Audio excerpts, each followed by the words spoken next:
বৃহস্পতিবার মাগরিবের নামাজের পরে যদি এই ইসমে আজমটি জীবনে কেউ একবার পড়তে পারে, কোনোদিন তার লাইফে অভাব হবে না, তার জীবনে কোনোদিন অভাব হবে না। ওই ব্যক্তি ব্যবসায় হাত দেবে, ওই ব্যবসায় সে কোটিপতি হয়ে যাবে, ধনী হয়ে যাবে। ওই ব্যক্তি ওই দিন বৃহস্পতিবার এই মাগরিবের নামাজের পরে ইসমে আজমটি পরে মাটিতে হাত দেবে, আল্লাহ মাটিটা স্বর্ণ বানায় দিবেন, রিজিকে বরকত দিবেন, বিপদগুলো দূর করে দিবেন, আল্লাহ তার সকল কিছুতে আয় রুজিতে বরকত দিয়ে পরিপূর্ণ করে দিবেন।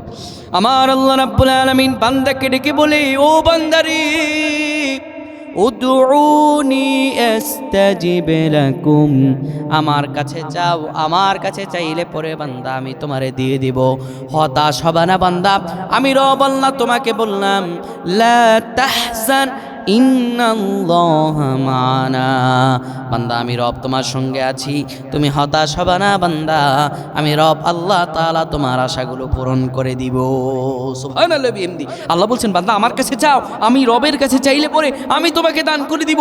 পৃথিবীর কেউ কিছু দিতে পারে না, আল্লাহু খায়রুর রাযিকিন, আমি রব তোমাকে দিতে পারি।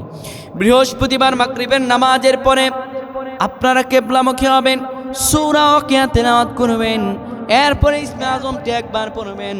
ইসমে আজমটি হলো, আল্লাহুম্মা ইন্নী আসআলুকা বিআন্নী আশহাদুকা আন্নাকা আনতাল্লাহ লা ইলাহা ইল্লা আনতা আল আহাদুস সামাদ আল্লাযী লাম ইয়ালিদ ওয়া লাম ইউলাদ ওয়া লাম ইয়াকুল লাহু কুফুয়ান আহাদ।